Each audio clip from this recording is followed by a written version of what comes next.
Hello everyone, welcome to NEET पे जीत series. मैं हूं Adesh from Learno Hub, the free learning platform जहां आप पढ़ते हो मैथ्स, फिजिक्स, केमिस्ट्री, बायोलॉजी, सब कुछ absolutely for free only at learnerhub.com।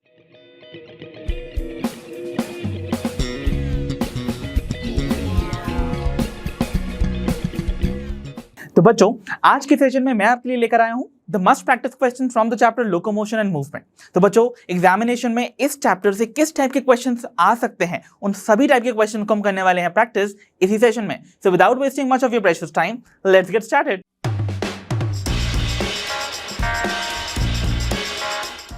तो चलो बच्चों, शुरुआत करते हैं अपने आज के सेशन की with the very first problem for today.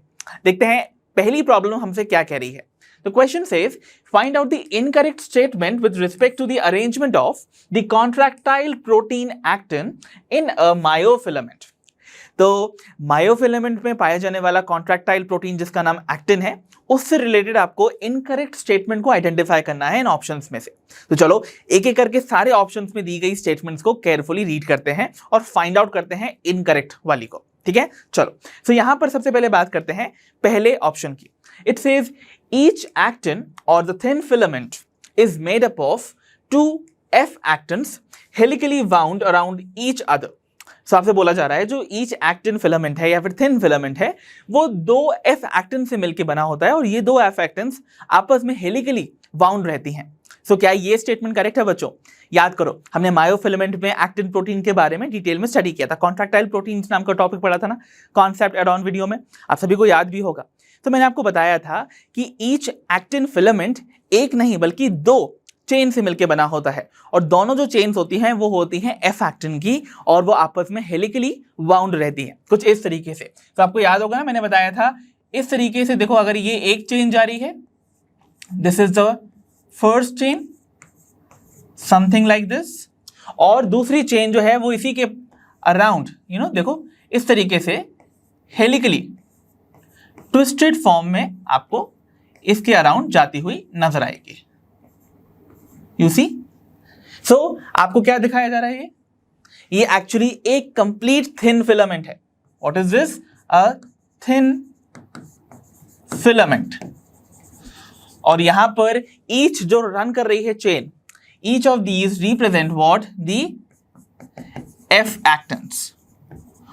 F actins बोले तो filamentous form of the actin. Filamentous मतलब थ्रेड लाइक फॉर्म, ओके, धागे जैसी लंबी होगी है। ठीक है, ओके। सो क्या ये स्टेटमेंट करेक्ट हुई? फिर definitely yes, the statement is perfectly correct, right. तो हमने ये चीज देख ही लिया कि ये स्टेटमेंट करेक्ट है, but we had to find incorrect statement, right. इसका मतलब इस ऑप्शन को कर दो एलिमिनेट, है ना। ठीक है, ओके।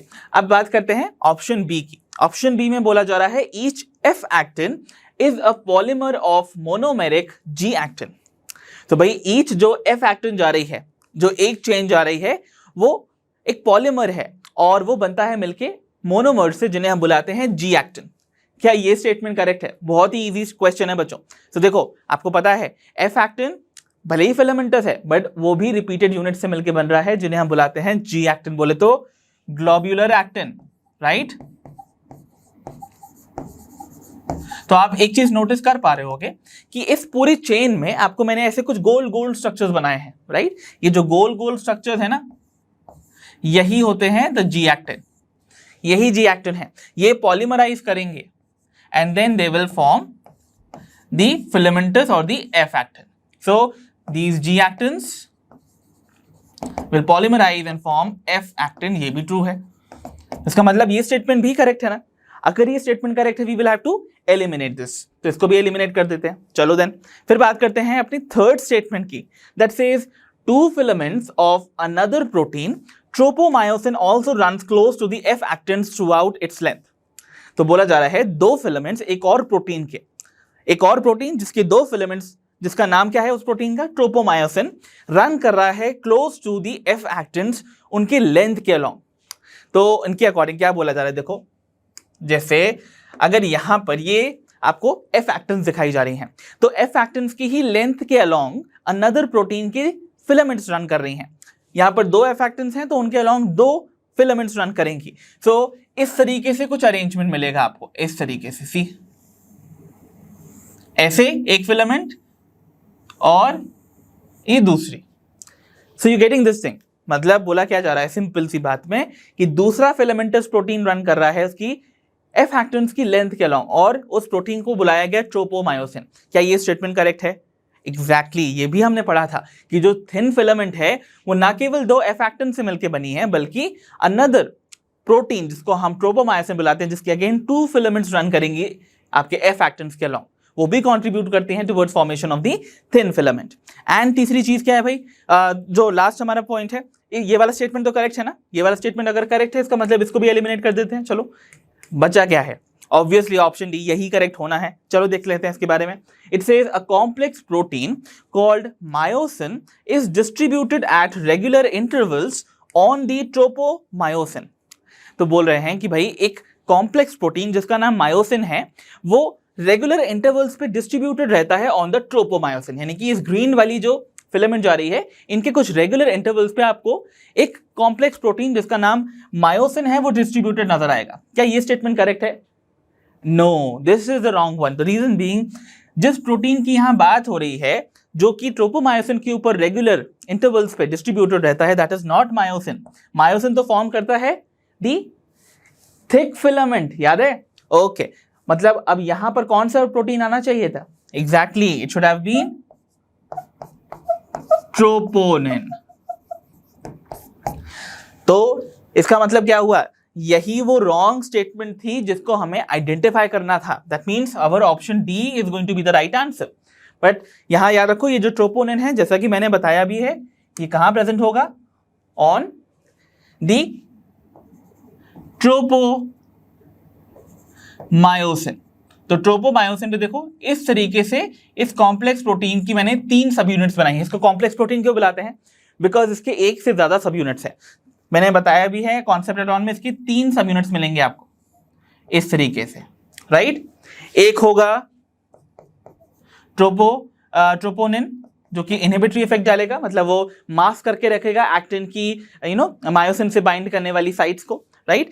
फिर होगा एक कैल्शियम से बाइंडिंग वाला सब यूनिट टीएनसी बुलाएंगे जिसको, और दूसरा जो लास्ट वाला होगा वो होगा टीएनटी, यानी कि ये वो सब यूनिट है जो कि ट्रोपोमायोसिन से अटैच्ड होता है, राइट? तो ये सारी की सारी चीजें हम ऑलरेडी देख चुके हैं। तो ये जो कॉम्प्लेक्स प्रोटीन है it is not myosin, it is going to be the troponin.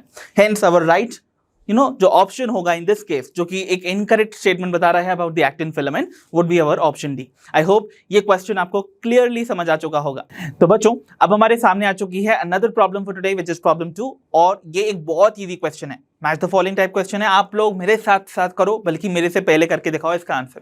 चलो the question is match the items of column 1 with those of the column 2 and choose the correct answer.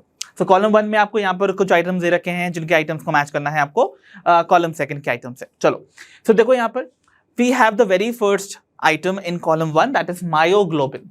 If you can remember myoglobin के बारे में भी हमने study किया है। Myoglobin एक oxygen storing pigment है जो कि रेड कलर की होती है, और जिन मसल फाइबर्स में इसका अमाउंट बहुत हाई होता है वो बहुत ही ज्यादा आपको रेड अपीयर करती है, इसलिए उनको हम रेड फाइबर्स बुलाते हैं, फिर रेड मसल फाइबर्स बुलाते हैं। सिमिलरली जिन मसल्स में इसका कंटेंट कम होता है वहां पर आप देखोगे वो आपको पेल या व्हाइट कलर की अपीयर करती है, इसलिए उसको हम व्हाइट मसल फाइबर्स बुलाते थे। तो आपको याद आ गया होगा मायोग्लोबिन के बारे में, है ना? तो मायोग्लोबिन यहाँ पर किससे मैच करना चाहिए? Exactly with the storage of oxygen. So remember myoglobin क्या है? It is an oxygen storing pigment, red in color. Fine? Okay. फिर बात करते हैं हमारे सेकंड आइटम की। चलो देखते हैं। सेकंड वाला है भाई स्मूथ मसल। याद है स्मूथ मसल? सो हमने पढ़ा था मसल के वेरियस टाइप्स ना, स्केलेटल पढ़ा था, स्मूथ पढ़ा था, और तीसरा कार्डियक। तो स्मूथ मसल्स कौन सी मसल्स है भाई? वो मसल्स जो कि स्ट्राइएटेड अपीयर नहीं करती हैं, है ना? तो माइक्रोस्कोप में देखने पर वो आपको स्ट्राइप्ड नहीं नजर आएंगी, वो आपको स्मूथ नजर आती हैं। और ऐसी मसल्स की जो फंक्शनिंग है, जो रेगुलेशन है, वो हमारे नर्वस सिस्टम के डायरेक्ट कंट्रोल में नहीं है, इसीलिए इनको हम इनवॉलंटरी मसल्स भी बुलाते थे। और ये लाइन करती थी हमारे इंटरनल हॉलो ऑर्गन्स की इनर लाइनिंग को। सो याद आ गया आप सभी को? सो स्मूथ मसल की अगर बात की जाए तो अगर आपने इसका स्ट्रक्चर देखा हो, इसका शेप देखा हो, तो ये कैसे अपीयर करते हैं? They appear to be spindle shaped, right? तो अगर हम बात करें इसकी तो ये मैच होना चाहिए, बी आपका आइटम मैच करना चाहिए विद द फर्स्ट वन। तो देखो ए सेकंड से क्या मैच हो रहा है? Almost A, B and D में, तो इसका मतलब ऑप्शन सी तो यहाँ एलिमिनेट हो जाएगा, राइट? फिर स्मूथ मसल फर्स्ट से मैच कर रहा है, फर्स्ट से कहाँ मैच कर रहा है भाई? ए, बी एंड डी में, ओनली इन ऑप्शन डी। इसका मतलब हमारा ऑप्शन डी ही करेक्ट होगा। ऑप्शन ए एंड बी भी इनकरेक्ट होगा। Let's verify. तो स्पिंडल शेप आप सभी को याद है ना, स्पिंडल शेप बोले तो ऐसा शेप जो कि लॉन्ग हो, सेंटर में ब्रॉडेंड हो और टेपरिंग हो towards the end, this is called the spindle shape. तो स्पिंडल शेप आपको देखने को मिलता है in case of the smooth muscle. Okay, then when we talk about next item is tendon. याद है टेंडन क्या था? It is a white fibrous connective tissue. Okay, और ये जो फाइब्रस कनेक्टिव टिश्यू है ये हेल्प करता है किससे? It helps us to connect a muscle with the bone. Correct. तो इसका मतलब जो टेंडन है it attaches a muscle to a bone. वहीं पर इसका ही एक साथी कह सकते हो दूसरा जो स्पेशलाइज्ड कनेक्टिव टिश्यू है जिसका नाम है लिगामेंट, वो किसको कनेक्ट करता है? एग्जैक्टली बोन्स को बोन से, right? But we are talking about tendon here, तो यहाँ पर सी मैच करना चाहिए विद द फोर्थ। तो सी देखो यहाँ पर फोर्थ से ऑलरेडी मैच्ड है। एंड ऑब्वियसली ट्रेकिया की अगर बात की जाए which is our wind pipe, वो मैच करना चाहिए with the ciliary movement, right? Because आप सभी को पता है हमारा जो ट्रेकिया है वो इंटरनली लाइन होता है विद सीलिएटेड एपिथेलियम, मतलब वहां पर जो एपिथेलियल सेल की लेयर है वो पोजेस कर रही है सीलिया को, हेयर लाइक प्रोजेक्शंस को। और ये जो हेयर लाइक प्रोजेक्शंस का कोऑर्डिनेटेड मैनर है वो हमारे ट्रेकिया या हमारे रेस्पिरेटरी ट्रैक्ट से जो भी डस्ट पार्टिकल्स हैं उनको बाहर एक्सपेल करने में हेल्प करता है। तो हमने पढ़े थे ना वेरियस टाइप के जो मूवमेंट्स आपको वेरियस सेल्स में मिलते हैं इन द ह्यूमन बॉडी, उनमें हमने पढ़ा था amoeboid, ciliary and the muscular movements. यहाँ पर एग्जाम्पल सीलियरी मूवमेंट का दिया रखा है, दैट इज द ट्रेकिया। तो इसका मतलब हमारा जो right answer in this case must B obviously option D. तो बच्चों आइए बढ़ते हैं टुवर्ड्स problem 3। The question says arrange the following events taking place during muscle contraction in the correct order. तो बच्चों आपको कुछ इवेंट्स दे रखे हैं जो कि मसल कॉन्ट्रैक्शन के दौरान आपको देखने को मिलते हैं, इनको आपको करेक्ट ऑर्डर में प्लेस करके आइडेंटिफाई करना है द राइट ऑप्शन, ठीक है, जो कि राइट ऑर्डर को एक्सप्लेन कर रहा है। पहले तो सारे के सारे हम यहाँ पर इवेंट्स को देख लेते हैं। इवेंट्स कौन कौन से हैं? पहला इवेंट है release of calcium ions by the sarcoplasmic reticulum. Sarcoplasmic reticulum से किसका रिलीज होना? कैल्शियम आयंस का। सार्कोप्लाज्मिक रेटिकुलम जो कि रिजर्वॉयर था किसका? ऑब्वियसली कैल्शियम आयंस का, राइट? फिर बात करते हैं सार्कोमियर इज कॉन्ट्रैक्टेड, मतलब जो स्मॉलेस्ट यूनिट है ना कॉन्ट्रैक्शन की ऑफ द मसल फाइबर, वो यहाँ पर कॉन्ट्रैक्ट कर रही है, दैट इज सार्कोमियर का कॉन्ट्रैक्शन हो रहा है। फिर आता है generation of action potential in the sarcolemma. तो सार्कोलेमा यानी कि जो प्लाज्मा मेम्ब्रेन है ऑफ द मसल फाइबर, उसमें आपको एक्शन पोटेंशियल का जनरेशन देखने को मिलता है, मतलब इंपल्स का मूवमेंट देखने को मिल रहा है। फिर डी वाले में बोला जा रहा है the signal sent by the central nervous system through the motor neuron. तो यहाँ बोला जा रहा है कि सिग्नल सेंड किया जा रहा है सेंट्रल नर्वस सिस्टम से, कहाँ पर? To the through the motor neuron. और कहाँ ये पहुंचाया जाएगा? Definitely to the muscle fibre. फिर उसके बाद last is release of the neurotransmitter acetylcholine at the neuromuscular junction. तो न्यूरोमस्कुलर जंक्शन पे रिलीज किसका होना? एक न्यूरोट्रांसमीटर का जिसका नाम है एसिटाइल कोलिन। तो ये सारे इवेंट्स मुझे भी लगता है आप सभी को याद ही होंगे, बट हमें करना क्या है? इन सभी को करेक्ट सीक्वेंस में प्लेस करना है, ओके? जिस सीक्वेंस में ये मसल कॉन्ट्रैक्शन के दौरान होते हैं। तो यहाँ पर ना हम क्या करते हैं, हम अपने रेफरेंस के लिए एक डायग्राम ड्रॉ कर लेते हैं ताकि हमें चीजें रिकॉल हो सके, बिकॉज विजुअल एड बहुत इंपॉर्टेंट होता है किसी भी चीज को रिकलेक्ट करने में, राइट? तो इमेजिन करते हैं कि we have this is, let's suppose, a neuron ending. ये साइनेप्टिक नॉब है, याद है आप सभी को? ठीक है, सो ये एक्सॉन का एंड है, ओके? ये बात क्लियर हो गई? अच्छा ठीक है, पहला काम क्या होता है हमेशा? याद करो, पहला काम हमेशा होता है कि एक सिग्नल का आना। मसल कॉन्ट्रैक्शन इनिशिएट कब होगी?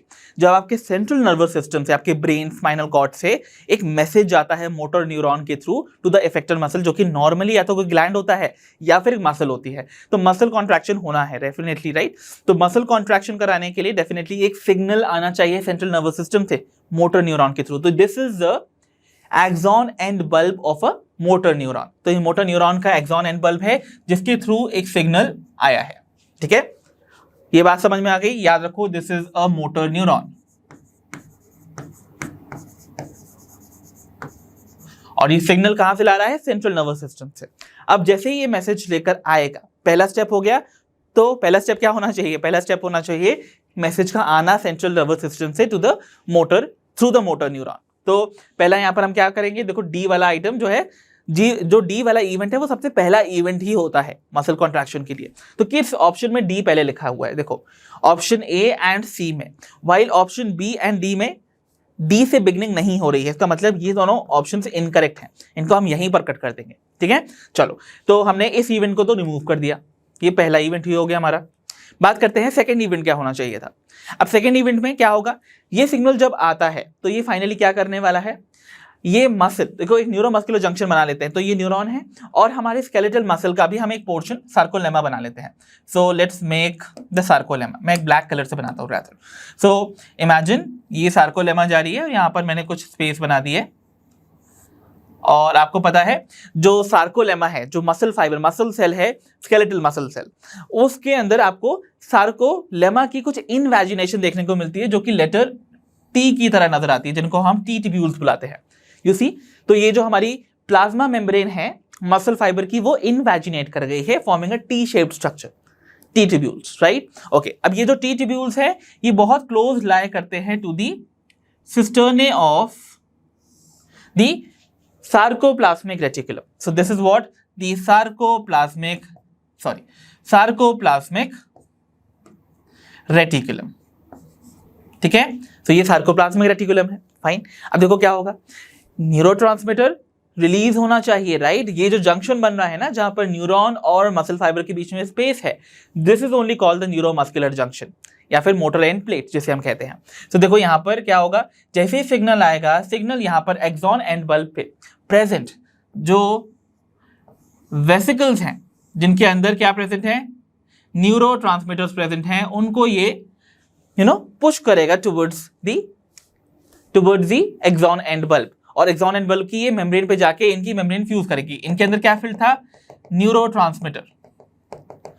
और कौन सा न्यूरोट्रांसमीटर होगा, जनरली रिलीज होता है, दैट इज एसिटाइल कोलिन। तो यहां पर ये वेसिकल है कंटेनिंग एसिटाइल कोलिन। तो एसिटाइल कोलिन का रिलीज देखने को मिलेगा after the motor neuron has brought in the signal from the central nervous system. तो यहां पर इस न्यूरोमस्कुलर जंक्शन में क्या रिलीज हो जाएंगे, यहां रिलीज हो जाते हैं दी न्यूरोट्रांसमीटर। तो सेकेंड इवेंट क्या होने वाला है, the release of neurotransmitter acetylcholine, which is option or the statement E over here. तो यानी कि release of neurotransmitter acetylcholine at the neuromuscular junction would be the next event. तो next event में देखो ई आना चाहिए D के बाद, तो यहां पर ए और ऑप्शन सी दोनों में ही डी के बाद ई ही आ रहा है, तो ये करेक्ट है, यहां तक भी कोई दिक्कत नहीं। चलो इस ऑप्शन को भी हम कर देते हैं नाउ, या इस स्टेटमेंट को भी हम एलिमिनेट कर देते हैं। ठीक है, फिर बढ़ते हैं टुवर्ड द नेक्स्ट में अब क्या होना चाहिए। अब आपको पता है जैसे ही न्यूरोट्रांसमीटर यहाँ रिलीज होते हैं, यहाँ जो प्लाज्मा मेम्ब्रेन है, प्लाज्मा मेम्ब्रेन किसकी है, ऑब्वियसली आपके मसल फाइबर की। मसल फाइबर दिख रहा है ना आपको, ये मसल फाइबर ही है बच्चों। यहाँ मैं ना आपके कन्वीनियंस के लिए ऐसे बना देता हूँ, देखो इस तरीके से, ताकि आपको दिखे भाई कि लगे कि ये मसल फाइबर ही है, ये मसल फाइबर है। हाँ, ओके, सो मसल फाइबर में यहाँ पर क्या होने वाला है नाउ, जैसे ही न्यूरोट्रांसमीटर्स जाके बाइंड करेंगे यहाँ पर लगे रिसेप्टर्स पे ऑन दी सार्कोलेमा, ओपनिंग हो जाती है सोडियम गेटेड चैनल्स की। तो सोडियम के जो चैनल्स हैं वो क्या करेंगे, बाहर से सोडियम को अंदर की तरफ पास करेंगे, जिसकी वजह से क्या होगा, डीपोलराइजेशन होगा और एक एक्शन पोटेंशियल जनरेट होता है। और वो जो वेव ऑफ एक्शन पोटेंशियल है वो पास करेगी अलोंग दी सार्कोलेमा में वो पास करने लगती है, और ये पहुंच जाती है फाइनली कहां, up till the sarcoplasmic reticulum. तो यहां पर क्या हो रहा है, न्यूरोट्रांसमीटर्स की बाइंडिंग की वजह से on the muscle fibre generate हो रहा है action potential. So the third event must be the generation of action potential, right. सो ये हमारा थर्ड इवेंट होना चाहिए, यानी कि सी आना चाहिए। सो डी ई के पास आना चाहिए सी, जो कि सिर्फ ऑप्शन सी में दिखाया जा रहा है, ना कि ऑप्शन ए में। मतलब ऑप्शन ए भी इनकरेक्ट था बच्चों, मतलब हमारा जो राइट आंसर है वो ऑप्शन सी ही होने वाला है। लेट्स वेरीफाई जल्दी से। तो नेक्स्ट इवेंट क्या होना चाहिए, चलो, तो जैसे ही मैंने बताया ये एक्शन पोटेंशियल जो है वो सार्कोलेमा से पास करते हुए पहुंचेगा टुवर्ड्स टी ट्यूब्यूल, किसका भी यहाँ पर एक्टिवेशन हो जाएगा, सार्कोप्लाज्मिक रेटिकुलम का। और सार्कोप्लाज्मिक रेटिकुलम आप सभी को पता है कैल्शियम आयंस का स्टोर हाउस है। वो क्या करेगा इस रिस्पॉन्स में, एक्शन पोटेंशियल के रिस्पॉन्स में वो स्टार्ट कर देगा रिलीज ऑफ कैल्शियम आयंस। तो वो कैल्शियम आयंस को रिलीज कर देगा, कैल्शियम आयंस का रिलीज हो गया, नेक्स्ट इवेंट कंप्लीट। तो यहां पर release of calcium ions by the sarcoplasmic reticulum, that should be A over here. And lastly क्या होना चाहिए, अब आपको पता है ये जो कैल्शियम आयंस हैं वो जाके बाइंड करेंगे ट्रोपोनिन के कैल्शियम बाइंडिंग सब यूनिट से, और उसके बाद आपको पता है ट्रोपोनिन सेपरेट हो जाएगा और फाइनली एक्टिन की जो मायोसिन से बाइंडिंग वाली एक्टिव साइट है वो फ्री हो जाएगी और एक्टिन मायोसिन के बीच में बॉन्ड बनेगा और आगे की इवेंट्स होंगे जिसकी वजह से मसल का कॉन्ट्रैक्शन होता है और मसल कॉन्ट्रैक्शन में सार्कोमियर का कॉन्ट्रैक्शन होगा which would be the last event. तो यहाँ पर ए के बाद क्या आना चाहिए, last event which is the sarcomere. तो इसका मतलब हमारा जो फाइनली करेक्ट आंसर होगा that must be option D. I hope इस क्वेश्चन को करने में आप सभी को बहुत मजा आया होगा, बहुत ही कॉन्सेप्चुअल आप क्वेश्चन कह सकते हो और आपको अगर इवेंट सही से याद है तो ही आप ऐसे क्वेश्चन सॉल्व कर सकते हो। So I hope this question was easily understood by all of you. So बच्चों, let us now take up our next question which is problem 4 and the question says which of the following features with respect to the red muscle fibers is incorrect. तो red muscle fibers से related यहाँ पर कुछ features दे रखे हैं और आपको बताना है कौन सा वो feature है जो कि red muscle fiber से related incorrect है, मतलब गलत है। ठीक है, ऑप्शंस देख लेते हैं। Option A says high myoglobin content, option B less number of mitochondria, option C less number of sarcoplasmic reticulum, या option D derive their energy from aerobic processes. So I hope ये question तो भाई चुटकियों में आप solve कर सकते हो। आप सभी को पता ही है ना, रेड मसल फाइबर्स का जो रेड कैरेक्टरिस्टिक कलर आता है वो किस वजह से आता है, एक रेड कलर की ऑक्सीजन स्टोरिंग पिगमेंट की वजह से विच इज मायोग्लोबिन। तो इसका मतलब यहां पर डेफिनेटली मायोग्लोबिन जो है वो रिच अमाउंट में, abundant अमाउंट में प्रेजेंट होगी। So the myoglobin content of red muscle fibres must be definitely high. तो ये तो परफेक्टली करेक्ट है ना, अगर करेक्ट है इसको मुझे एलिमिनेट करना पड़ेगा because this is the feature of the red muscle fibre, but we had to find the one जो कि नहीं होता है। ओके, सो ये तो हमने एलिमिनेट कर दिया। अब बात करते हैं बी वाले की। देखो अब सोचो, लेस नंबर ऑफ माइटोकॉन्ड्रिया, क्या यहाँ पर कम नंबर ऑफ माइटोकॉन्ड्रिया होते हैं रेड मसल फाइबर में? सोचो, ऑब्वियसली नॉट। आप सोचो ना एक बार, देखो मायोग्लोबिन मैंने बताया ये एक ऑक्सीजन स्टोरिंग पिगमेंट है, मतलब ऐसे मसल फाइबर में जिनमें ये मायोग्लोबिन कंटेंट बहुत हाई है, उन मसल्स की ऑक्सीजन स्टोर करके रखने की जो कैपेसिटी है वो भी हाई होगी और उस ऑक्सीजन का इस्तेमाल किया जा सकता है to break down the substrates during respiration और रिलीज करना एनर्जी के लिए।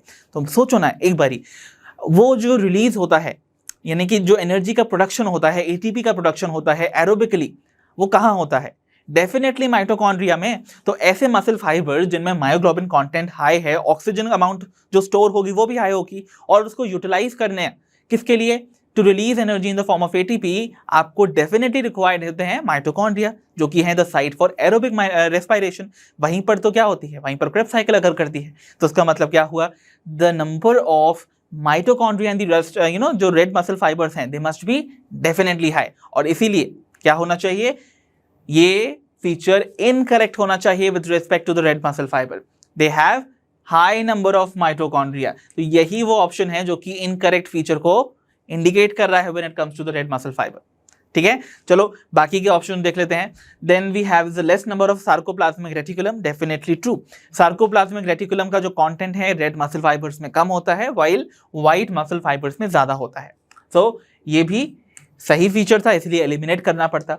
और derive their energy from aerobic processes, ये भी एक करेक्ट फीचर है। सोचो ना, एरोबिकली मतलब ऑक्सीजन की प्रेजेंस में ही अपनी एनर्जी कंज्यूम कर रहे हैं या फिर डिराइव कर रहे हैं, तो कैसे आ रही है? ऑब्वियसली मायोग्लोबिन ही ऑक्सीजन को स्टोर कर रही है, माइटोकॉन्ड्रिया वो ऑक्सीजन की मदद से एटीपी का प्रोडक्शन कर रहे हैं। तो इसका मतलब एरोबिकली ऑक्सीजन की इनडायरेक्ट या फिर डायरेक्ट तरीके से इनका ऑक्सीजन जो है वो यूटिलाइज की जा रही है to derive their energy. Definitely this is going to be a correct feature when it comes to the red muscle fibre, hence eliminated.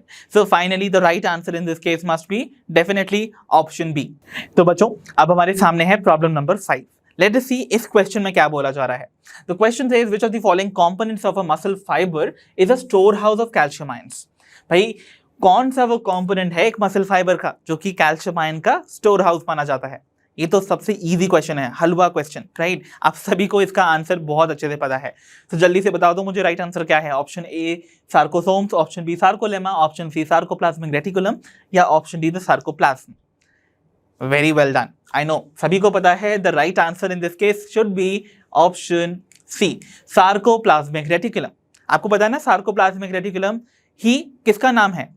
Muscle fibre में पाए जाने वाले एंडोप्लाज्मिक रेटिकुलम का ही दूसरा नाम है। ठीक है, और ये स्टोर करता है maximum amount of calcium ions को, जिनका बहुत ही सिग्निफिकेंट रोल होता है स्केलेटल मसल्स के कॉन्ट्रैक्शन में। हमने देखा हुआ है वो, राइट? ओके एंड इवन जल्दी से बता देता हूँ, इन सभी ये जो स्ट्रक्चर्स हैं तो हम यहाँ पर रिकॉल भी करते चले हैं। क्वेश्चन सामने है, टर्म सामने है, टर्मिनोलॉजी सामने है, तो चीजें रिकॉल भी करना है। सार्कोसोम्स किसका नाम है? दूसरा नाम है ऑफ द माइटोकॉन्ड्रिया जो कि मसल फाइबर के अंदर पाए जाते हैं। सार्कोलेमा किसका नाम है? प्लाज्मा लेमा का या फिर प्लाज्मा मेम्ब्रेन का ऑफ द मसल फाइबर। और sarcoplasm is the another name for the cytoplasm of the muscle fibre. ठीक है, okay. So over here right answer is option C. I hope this question is very very clear to all of you. तो बच्चों बढ़ते हैं टुवर्ड्स problem 6 now. The question says to find the correct statement. तो आपको यहाँ पर कुछ स्टेटमेंट दे रखी हैं ऑप्शन ए से लेकर डी तक, आपको पहचाननी है करेक्ट वाली स्टेटमेंट को। चलो एक एक करके देखते हैं। पहली स्टेटमेंट कह रही है each vertebra in the vertebral column has a neural canal through which the notochord passes. तो बोला जा रहा है कि वर्टिब्रल कॉलम में पाई जाने वाली हर एक जो वर्टिब्रा है उसमें आपको एक न्यूरल कैनाल मिलती है जिसके थ्रू नोटोकॉर्ड पास करता है। इज दिस ट्रू और wrong? Obviously this is a wrong statement. आप सभी को पता ही है कि हम वर्टिब्रेट्स है, भाई vertebrates, humans are vertebrates, right? तो वर्टिब्रेट्स के केस में जो नोटोकॉर्ड है वो रिप्लेस हो जाता है बाय दी वर्टिब्रल कॉलम। तो इसका मतलब वर्टिब्रल कॉलम ही यहाँ पर मिलेगा, नोटोकॉर्ड तो एब्सेंट होती है हमारे केस में, राइट? एक्चुअली नोटोकॉर्ड एक स्ट्रक्चर में कन्वर्ट हो जाती है। तो चलो यहाँ पर मैं एक टिपिकल से आपको वर्टिब्रा का स्ट्रक्चर बना के दिखा देता हूँ, उससे आपको समझ आ जाएगा चीजें। तो सबसे पहले ना आपको जब आप एक टिपिकल, लेट्स सपोज मैंने एक टिपिकल सर्वाइकल वर्टिब्रा ड्रॉ कर रहा हूँ यहाँ पर। सो आपको पहली चीज ना एक ऐसी सॉलिड सी स्पेस देखने को मिलती है। ये जो सॉलिड सा स्ट्रक्चर मिलता है ना, ये सॉलिड सा स्ट्रक्चर ही नोटोकॉर्ड का मॉडिफाइड फॉर्म है। एक्चुअली यही स्ट्रक्चर कहलाता है द सेंट्रम। ये एक्चुअली नोटोकॉर्ड का मॉडिफाइड फॉर्म है। नोटोकॉर्ड हमने बोला था ना कि वो कन्वर्ट हो जाती है इनटू दी वर्टिब्रल कॉलम, तो वर्टिब्री का सेंट्रम वाला पोर्शन फॉर्म करती है the notochord, this solid portion. ठीक है, अब देखो यहां से आपको एक्सटेंड आउट करते हुए कुछ ऐसी प्रोसेस मिलेंगी जो कि फॉर्म करेंगी द ट्रांसवर्स प्रोसेसेस, राइट? और सेंटर में आपको एक ऐसी स्पाइनस सी प्रोसेस मिलती है और जो कि इस तरीके से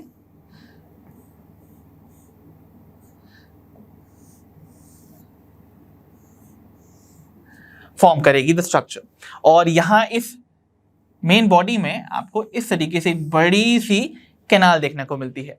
okay, this canal is what we refer to as the neural canal. और इसी के थ्रू क्या पास करती है?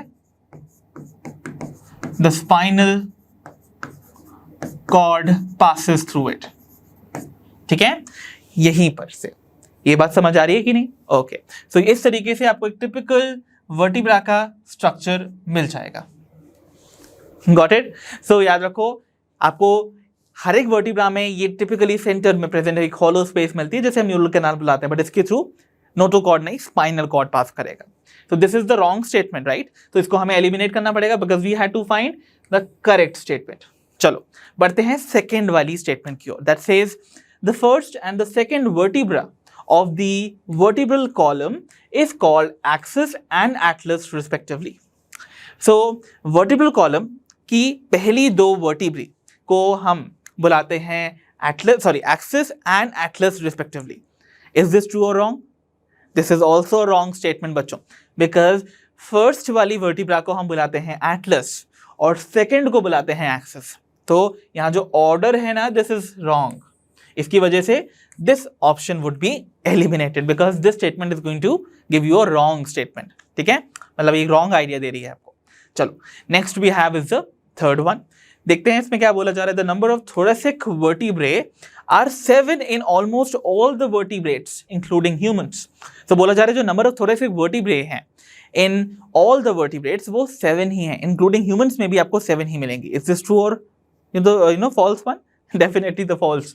The reason being thoracic vertebrae का नंबर 7 नहीं होता है, 12 होता है। In fact जो नंबर ऑफ 7 vertebrae हैं in us are the cervical vertebrae, जो कि सभी vertebrates में almost 7 ही होती है number including humans। So actually this is a reference to the cervical vertebrae जिनका 7 नंबर होता है, thoracic का 12 होता है। आप सभी को वो vertebral formula याद होगा ना, मैंने आपको सिखाया था।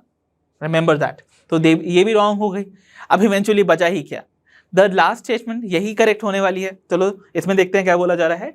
It says the vertebral column extends from the base of the skull and constitutes the main framework of the trunk, which is perfectly correct.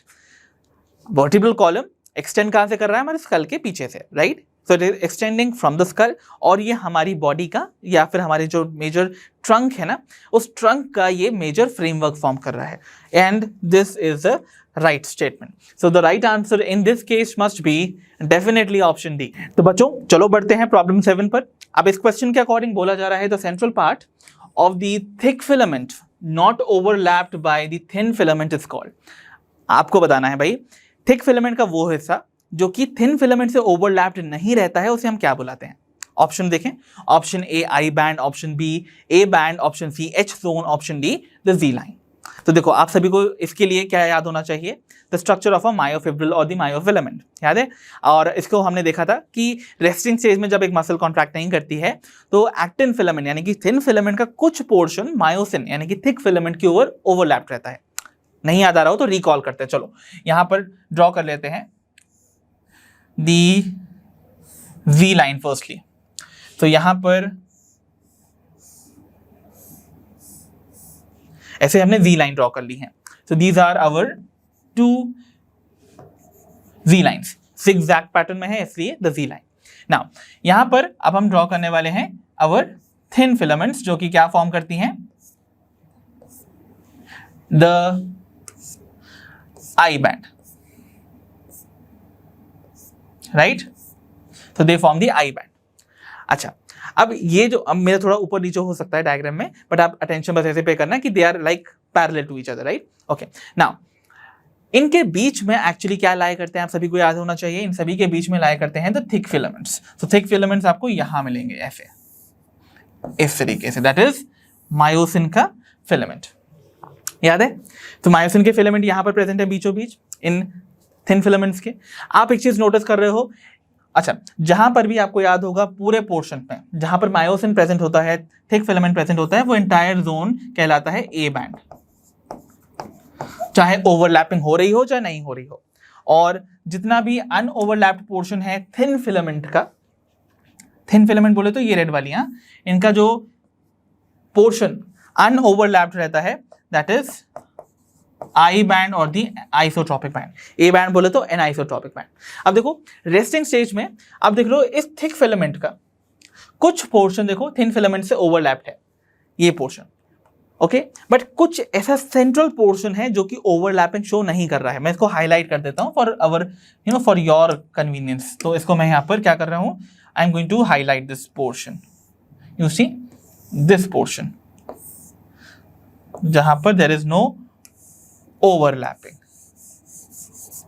सो ये जो रीजन मिल रहा है, central region of the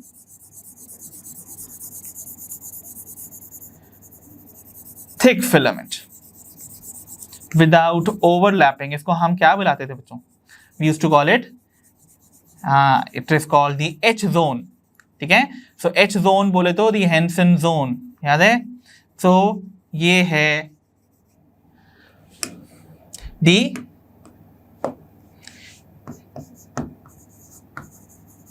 H zone, right, Hensen's zone. So हमारा right answer क्या होगा, it must be definitely option C, the H zone.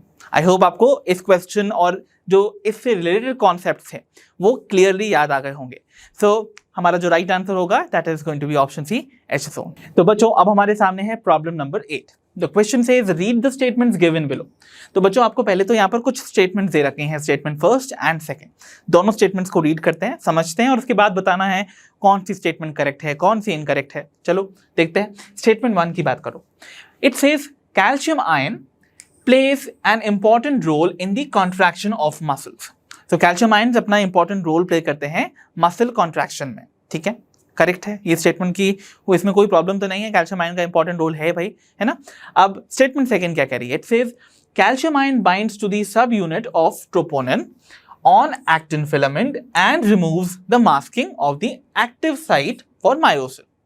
Exactly perfectly correct है भाई। ये बोल रहा है कि कैल्शियम आयन जो है वो बाइंड करता है ऐसे सब यूनिट पे ट्रोपोनिन के, और वो ट्रोपोनिन जो कि एक्टिन फिलामेंट के ऊपर प्रेजेंट है। तो बाइंडिंग जब होती है कैल्शियम आयन की on the subunit of troponin on the actin filament, वो क्या करेगा, वो एक्टिव साइट्स जो कि एक्टिन के ऊपर प्रेजेंट थे फॉर द मायोसिन, उनको अनमास्क कर देगा। So it removes the masking, उस मास्किंग को हटा देता है, अनमास्किंग कर देता है एक्टिव साइट्स को, ताकि मायोसिन जाके उन एक्टिव साइट पे बाइंड कर सके ऑन द एक्टिन। अगर नहीं याद आ पा रहा है तो चलो यहाँ पर विजुअली बना के दिखा देता हूँ। तो देखो, इमेजिन करो ये आपकी मैं ड्रॉ कर रहा हूं द थिन फिलामेंट और द एक्टिन फिलामेंट, ठीक है। और ये जो मैंने ऐसे गैप्स बनाए हैं ना, these are the active sites, active sites actin की जिन पे मायोसिन जाके बाइंड करता है, they are the binding sites for the myosin.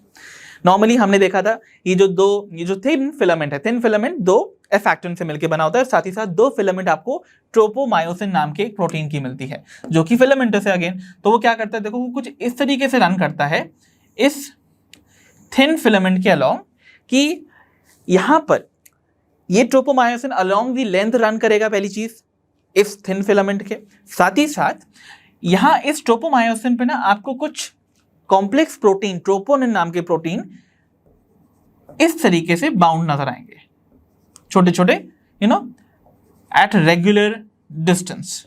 तो ये ऐसे रेगुलर डिस्टेंस पे बाइंड करके रखते हैं, और इनमें से एक ऐसी सब यूनिट होती है, कॉम्प्लेक्स क्यों बोला, बिकॉज इसकी 3 सब यूनिट है, राइट। सब यूनिट ज्यादा होती हैं तो फिर हम उसको कहते हैं कॉम्प्लेक्स प्रोटीन। इनमें से एक सब यूनिट ऐसी होती है जो कि बाइंड करके रखती है, मास्क करके रखती है इन एक्टिव साइट्स को। तो देख लो, मान लेते हैं ये वाली जो सब यूनिट है, जिसको मैंने थोड़ा सा बड़ा करके दिखाया है आपको, ये बाइंड करके रखी है with the active site of the actin filament. अब क्या होगा, यहां पर एक और साइट होती है, देखो मैं यहां पर वापस से आपको ऐसे दिखा देता हूं, 3 सब यूनिट्स हैं, राइट। एक जो कि इनहिबिट करके रखी है, यानी कि एक्टिव साइट से बाइंड करके रखी है, एक कैल्शियम से बाइंडिंग वाली है, और एक है ट्रोपोमायोसिन से बाइंडिंग वाली सब यूनिट, ठीक है। तो देखो क्या होता है, जब कैल्शियम आयंस रिलीज होते हैं फ्रॉम दी सार्कोप्लाज्मिक रेटिकुलम, तो जैसे ही कैल्शियम आयंस आएंगे तो कैल्शियम आयंस क्या करेगा, कैल्शियम आयन जाके बाइंड करता है विथ दी कैल्शियम बाइंडिंग सब unit of the troponin, troponin की इस सब यूनिट जिससे कैल्शियम की बाइंडिंग होती है उससे जाके बाइंड करेगा, और इस एंटायर कॉम्प्लेक्स प्रोटीन के अंदर कुछ कॉन्फॉर्मेशनल चेंज लाएगा। क्या लाएगा, अ कॉन्फॉर्मेशनल चेंज। तो इसके अंदर ना कुछ कॉन्फॉर्मेशनल चेंज होने की वजह से ये प्रोटीन, ये जो ट्रोपोनिन प्रोटीन है, वो क्या करेगा, ट्रोपोमायोसिन के साथ उस साइट से डिटैच हो जाता है, जिसकी वजह से क्या होगा, आपकी जो एक्टिन थी, एक्टिन की एक्टिव जो साइट्स प्रेजेंट थी वो अब फ्री हो जाती है, ठीक है। तो यहां पर हमने क्या किया, हमने कैल्शियम आयंस को रिलीज कराया है। कैल्शियम आयंस जो है सार्कोप्लाज्मिक रेटिकुलम से रिलीज हुए होंगे, और वो क्या करने वाले हैं, हमारे ट्रोपोमायोसिन और ट्रोपोनिन को क्या करेंगे, डिस्प्लेस कर देंगे फ्रॉम दी एक्टिव साइट्स, कुछ इस तरीके से। देख रहे हो यहां पर ये एक्टिव साइट से डिस्प्लेस हो गए हैं तब तक के लिए जब तक कि कैल्शियम आयंस प्रेजेंट हैं इन दी मसल फाइबर, ठीक है, इस तरीके से। तो जो एक्टिव साइट्स हैं, दीज एक्टिव साइट्स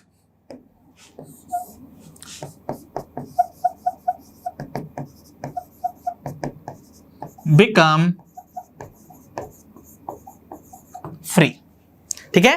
तो इस तरीके से ये फंक्शनिंग करता है। द कैल्शियम आयन का इसलिए इंपॉर्टेंट रोल होता है मसल कॉन्ट्रैक्शन में। So both the statements were definitely correct, hence हमें उस ऑप्शन को चूज करना चाहिए जिसमें बोला जा रहा है both the options are correct, both the statements are correct. तो यहां पर पहला ही हमारा ऑप्शन करेक्ट होगा, both statement 1 and statement 2 are correct. So the right answer is option A in this case. तो चलो बच्चों बढ़ते हैं प्रॉब्लम 9 पर, देखते हैं क्वेश्चन क्या कह रहा है। The question says which of the following correctly indicates the change seen in the myofibril during muscle contraction। तो बच्चों में से दिया हुआ कौन सा फीचर या इवेंट करेक्टली इंडिकेट करता है उस चेंज को जो कि आपको एक मसल कॉन्ट्रैक्शन के दौरान देखने को मिलेगा मायोफाइब्रिल के अंदर या मायोफिलामेंट के अंदर। सो यहां बोला जा रहा है ऑप्शन ए में length of the H zone decreases, option B length of A band decreases, option C length of I band increases, या option D the length of the sarcomere increases. तो मसल कॉन्ट्रैक्शन के दौरान इनमें से कौन सा event correctly मतलब जो होता है ना, जो इवेंट होता है उसको करेक्टली यहाँ पर बताया गया है। सो बात करें अगर length of the H zone, वो यहाँ बोला जा रहा है डिक्रीज कर रही है। एग्जैक्टली अगर आपको याद होगा, मैंने मसल कॉन्ट्रैक्शन के दौरान होने वाले चेंजेस को लिस्ट डाउन किया था। तो मैंने आपको बताया था 3 स्टेट्स में, नॉर्मल स्टेट में जब कॉन्ट्रैक्शन नहीं हो रहा है, रेस्टिंग स्टेट में, पार्शियली कॉन्ट्रैक्टेड और फुल्ली कॉन्ट्रैक्टेड स्टेट में। हमने देखा था जो लेंथ ऑफ एच जोन है, वो जो सेंट्रल जोन था जो कि अनओवरलैप्ड रहता था बाय द एक्टिन फिलामेंट, वो क्या होने वाला है, डिक्रीज होने वाला है। क्यों? क्योंकि स्लाइडिंग फिलामेंट थ्योरी के अकॉर्डिंग एक्टिन फिलामेंट्स यानी कि जो थिन फिलामेंट्स हैं वो स्लाइड करेंगी ओवर दी थिक फिलामेंट्स। तो स्लाइडिंग फिलामेंट्स के टाइम पर क्या होने वाला है, एक्टिन फिलामेंट्स ऐसे क्लोज आती जाएंगी ओवर दी थिक फिलामेंट, और उसके बाद क्या होगा, बीच में जो अनओवरलैप्ड जोन है वो धीरे धीरे उसका साइज कम होते होते वो कंप्लीटली डिसअपीयर कर जाता है। तो basically the length of the H zone decreases. This is the right answer. Okay, तो हमारा करेक्ट आंसर ऑप्शन ए ही होगा। वाइल ऑप्शन बी की बात करें, it says the length of the A band decreases.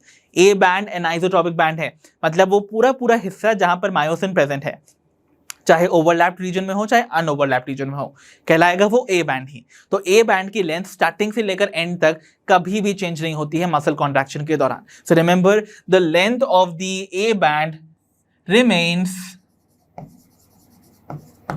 The same और it remains unchanged. ठीक है, okay. फिर बात करते हैं ऑप्शन सी की, that says the length of the I band increases. I band increase नहीं करता है बच्चों, एक्टिन फिलामेंट्स क्लोजर आ रही हैं, इसका मतलब length of the I band भी कम हो जाएगी। Okay, so the length of I band instead of increasing it decreases. ठीक है, सो इट डिक्रीजेस। और ओवरऑल देखा जाए जो सार्कोमियर है, the length of the sarcomere वो भी इंक्रीज नहीं करेगा, इट विल अगेन डिक्रीज, ये भी डिक्रीज कर जाएगा। So this will also decreases. ठीक है, तो ये सारे पॉइंट्स आपको याद रखने हैं। तो क्या क्या चेंजेस जनरली मिलते हैं, ए बैंड अनचेंज रहता है उसकी length, I band H zone उसका जो लेंथ है वो कम होता जाता है, और इन नटशेल अगर हम देखें तो एंटायर सार्कोमियर का जो लेंथ है वो कम हो जाएगा, तभी तो मसल कॉन्ट्रैक्ट कहलाएगी, राइट? क्योंकि सार्कोमियर तो फंक्शनल यूनिट ऑफ कॉन्ट्रैक्शन है मायोफाइब्रिल का, राइट? सो हमारा जो राइट आंसर होगा in this case must be option A. तो बच्चों चलो बढ़ते हैं प्रॉब्लम 10 पर now. The question says the sensation of fatigue in the muscles after prolonged strenuous physical work is caused due to accumulation of। तो बच्चों जो सेंसेशन ऑफ फटीग होता है ना मसल्स के अंदर, मसल फटीग जिसे हम कहते हैं, after a prolonged strenuous exercise, मतलब आप बहुत लंबे समय तक अगर कोई स्ट्रेनुअस एक्सरसाइज परफॉर्म कर रहे हो तो उस वजह से आप देखोगे आपकी मसल्स जो है ना वो फटीग हो जाती हैं। सो ऐसा क्यों होता है, किस चीज़ के एक्यूमुलेशन यानी कि कलेक्शन की वजह से होता है इन the muscle fibres. So option हैं, ऑप्शन ए ग्लूकोज की कलेक्शन की वजह से, ऑप्शन बी पायरुवेट की कलेक्शन यानी कि पायरुविक एसिड के कलेक्शन की वजह से, या ऑप्शन सी लैक्टेट यानी कि लैक्टिक एसिड के कलेक्शन की वजह से, या फिर ऑप्शन डी ग्लाइकोजन की एक्यूमुलेशन की वजह से। तो आपको पता है ना स्ट्रेनुअस एक्सरसाइज के दौरान हमारी जो रेस्पिरेशन रेट है वो फास्टर भले ही हो जाता है, बट जो अमाउंट ऑफ ऑक्सीजन है वो रीच नहीं कर पाती है एट दैट स्पीड जिससे कि हमारी मसल उसको रिक्वायर कर रही है। मसल कॉन्ट्रैक्शन के लिए एनर्जी चाहिए, राइट? एटीपी चाहिए, एटीपी प्रोड्यूस करने के लिए we need more and more oxygen, right? तो ऑक्सीजन एरोबिक प्रोसेस है ना भाई, रेस्पिरेशन भी। तो जब ऑक्सीजन सफिशिएंट अमाउंट में नहीं होगी तो एटीपी का प्रोडक्शन करना तो है ही मसल कॉन्ट्रैक्शन के लिए, तो फिर एनारोबिक मेथड को अडॉप्ट करना पड़ता है और एनारोबिकली मसल रेस्पायर करने लगती हैं। और एनारोबिक रेस्पिरेशन में जो प्रोडक्ट बनता है दैट इज लैक्टिक एसिड, और ये लैक्टिक एसिड मसल फाइबर्स के अंदर जाके क्या होने लगता है, एक्यूमुलेट होने लगता है, जिसकी वजह से मसल फैटीग होती है। So it is basically the accumulation of lactate or the lactic acid in the muscles that leads to the sensation of fatigue in the muscle, जब आप फिजिकली कोई स्ट्रेनुअस एक्सरसाइज परफॉर्म कर रहे हो वो भी प्रोलॉन्ग्ड पीरियड तक। So hence the right answer must be option C. तो बच्चों चलो बढ़ते हैं with the problem 11 now. It says read the following statements and select the correct set from the options that follow.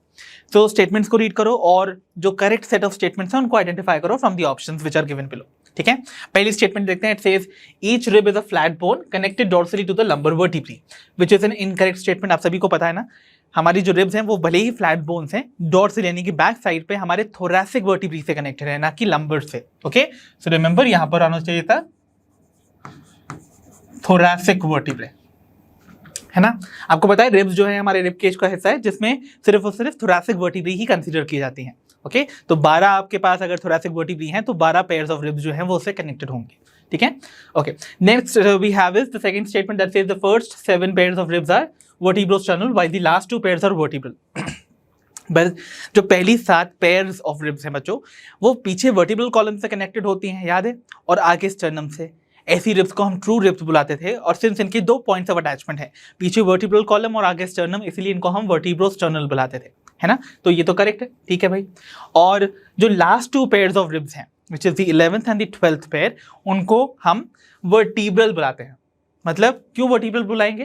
क्योंकि वो सिर्फ हमारे वर्टिब्रल कॉलम से ही कनेक्टेड है, मतलब पीछे थोरैसिक वर्टिब्रे से ही कनेक्टेड है, आगे ना कि वो स्टर्नम से कनेक्टेड है, ना तो, और ना ही वो किसी कार्टिलेज से कनेक्टेड है, एंड इसी वजह से ये वर्टिब्रल कहलाएंगे, ओनली वर्टिब्रल, ठीक है, ओके। सो आपको पता है लास्ट 2 पेयर्स को हम फ्लोटिंग रिब्स भी बुलाते थे। सो इन्हीं की बात हो रही है। उसके बाद हम देखते हैं the third one. The third one says the 8th, 9th and the 10th pair of ribs do not articulate directly with the sternum, but join the 7th rib with the help of a hyaline cartilage.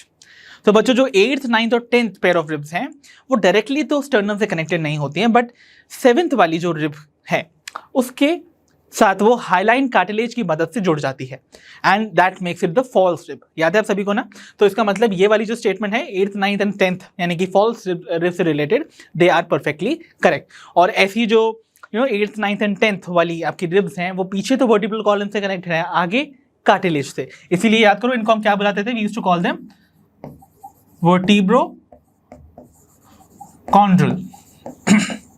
Ribs, इसीलिए ये statement correct है। सो इन 3 statement में से second and third correct है। तो भाई कौन सा वो ऑप्शन है जहां पर सेकंड और थर्ड को करेक्ट बताया जा रहा है? Option B. तो इसका मतलब option B is our right answer in this case. तो चलो बच्चों देखते हैं प्रॉब्लम 12 को। It says glenoid cavity articulates. So जो ग्लिनॉइड कैविटी, याद है ना आप सभी को, इसके बारे में हमने देखा था, कहाँ देखा था? पेक्टोरल गर्डल में। ये जो कैविटी है बच्चों, ये किन 2 बोन्स को आर्टिकुलेट या फिर ज्वाइन करने में हेल्प करती है? क्लैविकल को एक्रोमियन से जोड़ने में हेल्प करती है, या फिर स्कैपुला विद एक्रोमियन जोड़ने में हेल्प करती है, क्लैविकल को स्कैपुला से ज्वाइन करने में हेल्प करती है, या फिर ह्यूमरस को with the scapula. Come on, try to find out कि भाई किन 2 बोन्स का आर्टिकुलेशन पॉसिबल है in the glenoid cavity. Yes, you guessed it right. The right answer must be option D, humerus with the scapula. तो scapula जो कि आपको dorsally एक बोन देखने को मिलती है, रफली ट्रायंगुलर बोन, याद है? देखो इस तरीके से, तो आपको एक रफली ऐसी ट्रायंगुलर बोन मिलेगी जिसमें आपको एक कैविटी मिलती है इस तरीके की, जिसे हम ग्लिनॉइड कैविटी बुलाते हैं। और इस बोन में ना आपको इवन एक रिज देखने को मिलता है, जो कि एक फ्लैट एक्सपेंडेड पोर्शन में जाके एंड करता है, जैसे हम एक्रोमियन बुलाते हैं। इस एक्रोमियन से क्लैविकल बाइंड करती थी, राइट? और यहाँ पर ये जो बोन है फाइनली इस तरीके से आपको नजर आने वाली है। अब यहाँ पर इस पर्टिकुलर कैविटी में, जिसको हम ग्लिनॉइड कैविटी बुलाते हैं, क्या बुलाते हैं? This is the glenoid cavity. इस ग्लिनॉइड कैविटी में जाके आर्टिकुलेट करता है हमारे शोल्डर बोन, यानी कि ह्यूमरस का हेड वाला रीजन। सो आप देख रहे हो, आपको ना जब आप ह्यूमरस देखते हो तो उसमें आपको ऐसा हेड जैसा रीजन देखने को मिलता है, और आपको इस तरीके का एक स्ट्रक्चर मिलेगा, समथिंग लाइक इस तरीके से। दिस इज द ह्यूमरस, और ये है इसका हेड वाला reason. So the head of the humerus basically articulates with the glenoid cavity of the pectoral girdle. और ये जो आपको दिखाई जा रही है ना, this is the acromion. ये क्या है हमारी? This is acromion, जो कि हमारी इस रिज का एक फ्लैट एक्सपैंडेड पोर्शन है, जिस पे जाके क्या बाइंड करता था, याद करो? दी क्लैविकल। तो यहां पर जाके हमारी जो क्लैविकल बोन है ना, वो बाइंड करती है, ठीक है? तो इस तरीके से गर्डल बनेगा। ये तो ईच 1/2 ऑफ द गर्डल है, पेक्टोरल गर्डल का। ऐसे ही दूसरी साइड पे है जो कि अटैचमेंट में हेल्प करेगा हमारे 4 लिम्स को विद द एक्सियल स्केलेटन, ठीक है? तो यहाँ पर जैसा कि पूछा गया था, ग्लिनॉइड कैविटी किसके आर्टिकुलेशन में हेल्प करेगा? ह्यूमरस को with the scapula. I hope this question is very clear to all of you. तो बच्चों चलो बढ़ते हैं प्रॉब्लम 13 पर, जो कि आप बहुत ईजी क्वेश्चन है, आप सभी को इसको पता होना चाहिए इसका answer. Which of the following disorders is characterized or symptomized by the wild contractions in the muscle due to low calcium ions in the body fluids?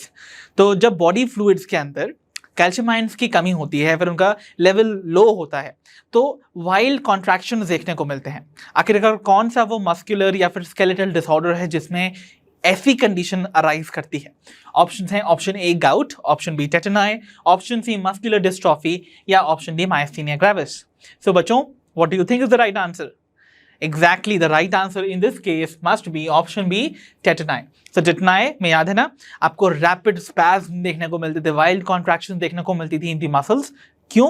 क्योंकि ब्लड में या फिर बॉडी फ्लूइड्स के अंदर कैल्शियम लेवल्स जो हैं वो lowered हो जाते हैं और तब ऐसी कंडीशन अराइज करती है। So hence option B would be the right answer in this case. तो बच्चों, let us move on to problem 14 now. The question says select the mismatched pair. तो बच्चों, यहाँ पर आपको कुछ पेयर्स दे रखे हैं, आपको फाइंड आउट करने हैं कौन सा मिसमैच्ड पेयर है, यानी कि इनकरेक्टली मैच्ड पेयर है। सो देखो, पहला है भाई gliding joint with the wrist bones.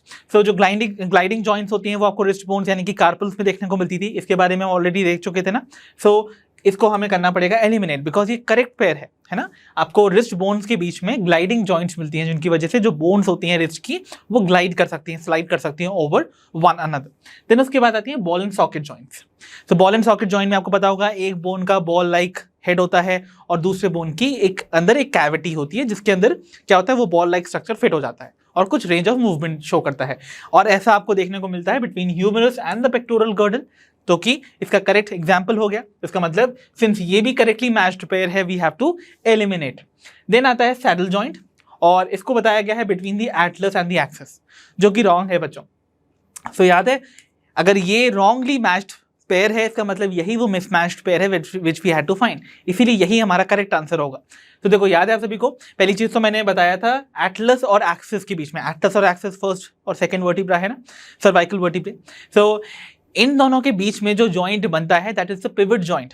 Pivot joint याद है ना आप सभी को, और पिवट जॉइंट के अंदर क्या होता है, पिवट जॉइंट में एक एक्सिस के अलॉन्ग मूवमेंट होता है, जैसे कि हमारा हेड जो है वो ऐसे मूव कर सकता है from one side to the another side. वो पॉसिबल ही हो रहा है जब एटलस और एक्सिस के बीच में पिवट जॉइंट बन रहा है ना। इमेजिन ऐसे कर सकते हो कि इस तरीके का एक पेग बनता है और इस पेग के अराउंड एक रिंग है, राइट। तो या तो ये पेग रोटेट कर ले या फिर ये रिंग रोटेट कर ले इसके अलावा, तो इस तरीके से मूवमेंट पॉसिबल होगा when it comes to atlas and axis. तो एटलस एंड एक्सिस में पिवट जॉइंट मिलता है, ना कि सैडल जॉइंट। और सैडल जॉइंट कहाँ मिलता है? सैडल जॉइंट आपको मिलता है between the carpal and the metacarpal of your thumb, जिसकी वजह से आप इसका फॉरवर्ड और साइडवर्ड मूवमेंट कर सकते हो। दैट मीन्स दो एक्सिस के अलॉन्ग मूवमेंट पॉसिबल है। तो सैडल जॉइंट में दो एक्सिस के अलॉन्ग मूवमेंट होता है, और जो पिवट जॉइंट जो एटलस और एक्सिस के बीच में बनता है उसमें एक ही एक्सिस के अलॉन्ग क्या होता है, मूवमेंट अलाउड होता है। ओके, तो ये हमारा करेक्टली करेक्ट आंसर है, बिकॉज इसमें इनकरेक्टली मैच्ड पेयर था। लास्ट देख लेते हैं फाइब्रस जॉइंट्स, जो कि आपको स्कल बोन्स में देखने को मिलती हैं। तो आपको पता है ना, स्कल की जो बोन्स होती हैं वो एंड टू एंड फ्यूज होती हैं और they are connected by dense fibrous connective tissue, जो कि कहलाते हैं दी सूचर्स। तो they form the fibrous joints. तो ये भी करेक्टली मैच था, इसलिए इसको भी एलिमिनेट करना पड़ता। हेंस हमारा जो right answer in this case must B option C. So bachcho, let us now advance towards the last problem for today's session, that is problem 15. And the question is, select the correct statement with respect to the specific disorders of the muscular or skeletal system. तो बच्चों, आपको correct statements को identify करनी है with respect to different disorders जो कि आपके skeletal या मस्कुलर सिस्टम से एसोसिएटेड है in these options given below. चलो, हमें करेक्ट वाले को मैच करना है, राइट। चलो, फाइंड करना है। सो ऑप्शन ए में बोला जा रहा है muscular dystrophy, that is it is associated with age related shortening of the muscle. So क्या मस्कुलर डिस्ट्रॉफी में एज होने की वजह से, एजिंग की वजह से मसल्स जो हैं वो शॉर्ट हो जाती हैं? Definitely not. आपको मैंने बताया हुआ है मस्कुलर डिस्ट्रॉफी एक लार्जली जेनेटिक डिसऑर्डर है, राइट। और इसमें आपको प्रोग्रेसिव डीजेनरेशन देखने को मिलता है स्केलेटल मसल्स का। So this is an incorrectly matched one, ठीक है। Okay, then is osteoporosis. Osteoporosis में क्या होता है, नाम ही बता रहा है, बोन्स यहाँ पर पोरस हो जाएंगी, राइट। तो यहाँ पर आपको बोन मास जो है वो डिक्लाइन करता हुआ दिखेगा, बोन डेंसिटी कम हो जाती है और इसलिए हायर चांसेस होते हैं फ्रैक्चर्स के विद द एडवांसिंग एज। इसीलिए ये एक एज रिलेटेड डिसऑर्डर है बच्चों। जैसे जैसे एज लेवल बढ़ता जाता है, एज बढ़ती जाती है, तो फीमेल्स में स्पेसिफिकली ये बहुत कॉमनली मिलता है, बिकॉज इसके होने के चांसेस एस्ट्रोजन लेवल्स पे डिपेंड करते हैं। जब लो एस्ट्रोजन लेवल्स होता है तो ऐसे चांसेस बहुत होते हैं जहाँ पर बोन में आप देखोगे बोन पोरस हो जाती है। तो इसलिए फीमेल्स हु आफ्टर मेनोपॉज जो है उनमें ज़्यादातर ये कंडीशन देखने को मिल जाती है। सो इसीलिए this is going to be the right one, ये करेक्टली मैच्ड है बच्चों, इस डिसऑर्डर को इन्होंने इस पर्टिकुलर लाइन से करेक्टली डिस्क्राइब किया है, तो this must be our right answer. But still हम ऑप्शन सी एंड डी को देख लें एक बार। चलो ऑप्शन सी में बोला जा रहा है मायोसिनिया ग्रेविस, तो बोला जा रहा है it is an auto immune disorder which inhibit sliding of the myosin filaments, which is totally incorrect. Myasthenia gravis definitely एक ऑटो इम्यून डिसऑर्डर है, बट यहाँ पर आपको न्यूरोमस्कुलर जंक्शन में प्रॉब्लम देखने को मिलती है, जिसकी वजह से आप देखते हो जो मसल्स हैं वो प्रॉपरली फंक्शन नहीं कर पाती हैं, इसलिए मायोसिनिया ग्रेविस से रिलेटेड ये इन्फॉर्मेशन रॉन्ग है। फिर बात करते हैं गाउट की। तो गाउट में आपको क्या मिलता है, इन्फ्लेमेशन तो मिलता है, डेफिनेटली जॉइंट्स का इन्फ्लेमेशन मिलता है, but due to extra deposition of calcium no. Body में बनने वाला एक वेस्ट जिसका नाम है यूरिक एसिड, जब वो बॉडी से एक्सक्रीट नहीं हो पाता है तो वो बॉडी फ्लूइड्स में सर्कुलेट करके हमारे जॉइंट्स में डिपॉजिट हो जाता है, और इसी वजह से इन यूरिक एसिड क्रिस्टल्स के डिपोजिशन की वजह से इन द जॉइंट्स आपको इन्फ्लेमेशन देखने को मिलेगी, विच इज कॉल्ड गाउट। सो इसीलिए ये वाला जो स्टेटमेंट था ये भी रॉन्ग था, so this is also wrong, hence in this case हमारा ऑप्शन बी करेक्ट होगा। आई होप ये क्वेश्चन भी आपको क्लियरली समझ आ गया होगा। तो बच्चों इसी के साथ फिनिश होता है हमारा आज का session based on the must practice questions from the chapter locomotion and movement. और आई होप इस चैप्टर के जितने भी क्वेश्चंस हमने आज प्रैक्टिस किए आप सभी को क्लियरली समझ आ गए होंगे, और इसी के साथ आपके कॉन्सेप्ट्स हुए होंगे क्रिस्टल क्लियर। तो अब हम मिलेंगे अपनी नेक्स्ट वीडियो में, अंटिल देन आप अपना ध्यान रखिए, पढ़ते रहिए, और जैसा कि आप सभी जानते हो लर्नो हब मतलब फ्री है पर बेस्ट है।